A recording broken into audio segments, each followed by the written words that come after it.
ಚಿಕ್ಕಮಗಳೂರಿನಲ್ಲಿ ಸರ್ಕಾರಿ ಶಾಲೆಗಳಿಗೆ ಸಾಲು ಸಾಲು ಬೀಗ ಹಾಕಲಾಗ್ತಾ ಇದೆ. ಈ ವರ್ಷ 70ರಿಂದ 80 ಸರ್ಕಾರಿ ಶಾಲೆಗಳಿಗೆ ಬೀಗ ಬಿದ್ದಿದೆ. ಈಗಾಗಲೇ ಕಳೆದ 5 ವರ್ಷದಲ್ಲಿ 292 ಸರ್ಕಾರಿ ಶಾಲೆಗಳು ಬಂದ್ ಆಗಿದೆ. ಮಕ್ಕಳ ಕೊರತೆಗೆ ಸರ್ಕಾರಿ ಶಾಲೆಗಳನ್ನ ಮುಚ್ಚಲಾಗ್ತಾ ಇದೆ. ಖಾಸಗಿ ಶಾಲೆಗಳಿಗೆ ಪೈಪೋಟಿ ನೀಡೋಕೆ ಸರ್ಕಾರಿ ಶಾಲೆಗಳಿಗೆ ಆಗ್ತಾ ಇಲ್ವಾ ಅನ್ನೋ ಅನುಮಾನ. ಕೆಪಿಎಸ್ಗೆ ವಿಲೀನದ ಹೆಸರಲ್ಲಿ ಸರ್ಕಾರಿ ಶಾಲೆ ಮುಚ್ಚುವ ಸ್ಥಿತಿ ಎದುರಾಗಿದೆ. ಪ್ರಸಕ್ತ ವರ್ಷ 70ರಿಂದ 80 ಸರ್ಕಾರಿ ಶಾಲೆಗಳಿಗೆ ಬೀಗ ಜಡಿಯಲಾಗಿದೆ. ಕಳೆದ 5 ವರ್ಷದಲ್ಲಿ ಬರೋಬ್ಬರಿ 292 ಶಾಲೆಗಳಿಗೆ ಬೀಗ ಹಾಕಲಾಗಿದೆ. ವಿವಿಧ ಯೋಜನೆ ಜಾರಿಗೆ ತಂದರೂ ಕನ್ನಡ ಶಾಲೆಗಳಿಗೆ ಸಂಕಟ ಮುಂದುವರೆದಿದೆ. ಈಗಿನ ಬಿಗಿನಿಂಗು ಈಗ ತಕ್ಷಣಕ್ಕೆ ನಮಗೆ ಅದರದ್ದು ಮಾಹಿತಿ ಲಭ್ಯ ಆಗಲ್ಲ. ಈಗ ಅಡ್ಮಿಷನ್ ಸ್ಟಾರ್ಟ್ ಆಗುತ್ತೆ. ಈಗ ಜೂನ್ ಎಂಡ್ವರೆಗೆ ನಮ್ಗೆ ದಾಖಲಾತಿಗೆ ಅವಕಾಶ ಇದೆ. ಆ ನಂತರದಲ್ಲಿ ನಮಗೆ 0 ಎನ್ರೋಲ್ಮೆಂಟ್ ಸ್ಕೂಲ್ ಪಟ್ಟಿ ಸಿಗುತ್ತೆ.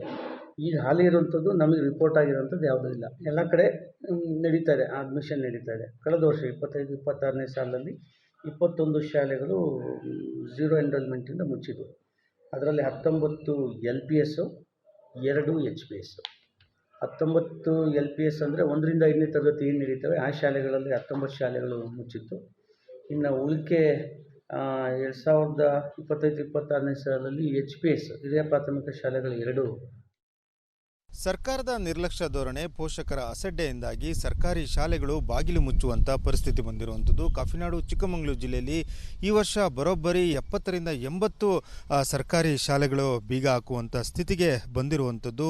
ಸರ್ಕಾರಿ ಶಾಲೆಗಳನ್ನು ಉಳಿಸುವ ನಿಟ್ಟಿನಲ್ಲಿ ಹಲವು ಮಹತ್ವದ ಯೋಜನೆಗಳನ್ನು ಕೂಡ ಜಾರಿಗೆ ತಂದರೂ ಕೂಡ ಪೋಷಕರ ಇಂಗ್ಲೀಷ್ ವ್ಯಾಮೋಹದಿಂದಾಗಿ ಸರ್ಕಾರಿ ಶಾಲೆಗಳನ್ನು ಮುಚ್ಚುವಂಥ ಪರಿಸ್ಥಿತಿಗೆ ಬಂದಿರುವಂಥದ್ದು. ಚಿಕ್ಕಮಗಳೂರಿನಲ್ಲಿ ಕಳೆದ 5 ವರ್ಷಗಳಲ್ಲಿ ಬರೋಬ್ಬರಿ 292 ಸರ್ಕಾರಿ ಶಾಲೆಗಳಿಗೆ ಬೀಗವನ್ನು ಕೂಡ ಹಾಕಲಾಗಿರುವಂಥದ್ದು. ನೀವು ನೋಡ್ಬೋದಾಗಿರುವಂಥದ್ದು ಇದು ಕೂಡ ಚಿಕ್ಕಮಗಳೂರು ನಗರದ ಸಮೀಪವೇ ಇರುವಂಥ ಸರ್ಕಾರಿ ಶಾಲೆ. ಈ ಸರ್ಕಾರಿ ಶಾಲೆಗೆ ಅಂದರೆ ಎಲ್ಲ ಮೂಲಭೂತ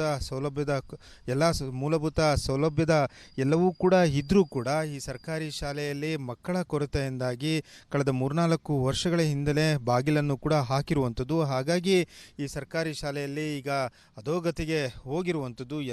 ಎಲ್ಲ ಸೌಲಭ್ಯಗಳು ಕೂಡ ಇರುವಂಥದ್ದು. ಶೌಚಾಲಯ, ಕ್ರೀಡಾ ಕೊಠಡಿ ಸೇರಿದಂತೆ ಕ್ರೀಡಾಂಗಣವೂ ಕೂಡ ಇರುವಂಥದ್ದು. ಆದರೆ ಮಕ್ಕಳ ಕೊರತೆಯಿಂದಾಗಿ ಈ ಸರ್ಕಾರಿ ಶಾಲೆಗೆ ಬೀಗವನ್ನು ಕೂಡ ಹಾಕಲಾಗಿರುವಂಥದ್ದು. ಈ ವರ್ಷ ಬರೋಬ್ಬರಿ 70ರಿಂದ 80 ಸರ್ಕಾರಿ ಶಾಲೆಗಳಿಗೆ ಬೀಗ ಹಾಕುವಂಥ ಪರಿಸ್ಥಿತಿಯು ಕೂಡ ಬಂದಿರುವಂಥದ್ದು. ಅದು ಕೂಡ ಈಗ KPSCಗೆ ವಿಲೀನದ ಹೆಸರಿನಲ್ಲಿ ಚಿಕ್ಕಮಗಳೂರಿನಲ್ಲಿ 70ರಿಂದ 80 ಸರ್ಕಾರಿ ಶಾಲೆಗಳನ್ನು ಮುಚ್ಚುವಂಥ ಹುನ್ನಾರ ನಡೀತಿದೆ ಅನ್ನೋದು ಕೂಡ ಈಗ ಗಂಭೀರವಾದಂಥ ಆರೋಪವು ಕೂಡ ಕೇಳಿ ಬರ್ತಾ ಇರುವಂಥದ್ದು. ಕಳೆದ 5 ವರ್ಷಗಳಲ್ಲಿ 292 ಶಾಲೆಗಳು ಕೂಡ ಬಂದಾಗಿರುವಂಥದ್ದು. KPSCಗೆ ವಿಲೀನದ ಅಂದರೆ ಹತ್ತಿರದ ಸರ್ಕಾರಿ ಶಾಲೆಗಳನ್ನು ಮುಚ್ಚಿ KPSC ಶಾಲೆಗಳನ್ನು ಸೇರಿಸುವಂಥ ನಿಟ್ಟಿನಲ್ಲಿ ಅಕ್ಕಪಕ್ಕದ ಶಾಲೆಗಳನ್ನು ಮುಚ್ಚಿ ಅಲ್ಲಿ ಬಸ್ಸಿನ ವ್ಯವಸ್ಥೆಯನ್ನು ಕೂಡ ಮಕ್ಕಳಿಗೆ ಮಾಡುವಂಥದ್ದು. ಹಾಗಾಗಿ KPSCಗೆ ಅಕ್ಕಪಕ್ಕದ ಸರ್ಕಾರಿ ಶಾಲೆಗಳನ್ನು ವಿಲೀನ ಮಾಡುವಂಥ ಪ್ರಕ್ರಿಯೆಯಿಂದಾಗಿ ಸರಿಸುಮಾರು 70ರಿಂದ 80 ಸರ್ಕಾರಿ ಶಾಲೆಗಳಿಗೆ ಬೀಗವನ್ನು ಕೂಡ ಹಾಕುವಂಥ ಪರಿಸ್ಥಿತಿ ಕೂಡ ಬಂದಿರುವಂಥದ್ದು. ಸರ್ಕಾರ ಹಲವಾರು ಮಹತ್ವದ ಯೋಜನೆಗಳನ್ನು ಕೂಡ ಜಾರಿಗೆ ತಂದರೂ ಕೂಡ ಪೋಷಕರ ಒಂದು ಅಸಡ್ಡೆ ಮತ್ತು ಸರ್ಕಾರದ ಒಂದು ದಿವ್ಯ ಆದಂಥ ನಿರ್ಲಕ್ಷ್ಯದಿಂದಾಗಿ ವರ್ಷದಿಂದ ವರ್ಷಕ್ಕೆ ಸರ್ಕಾರಿ ಶಾಲೆಗಳಿಗೆ ಬೀಗ ಹಾಕುವಂಥ ಪರಿಸ್ಥಿತಿ ಕೂಡ ಉದ್ಭವವಾಗ್ತಾ ಇರುವಂಥದ್ದು. ಚಿಕ್ಕಮಗಳೂರಿನ ಕ್ಯಾಮರಾಮ್ಯಾನ್ ಶ್ರೀಕಾಂತ್ ಜೊತೆಗೆ ಆಲ್ದೂರ್ ಕಿರಣ್, ಏಷ್ಯಾನೆಟ್ ಸುವರ್ಣ ನ್ಯೂಸ್.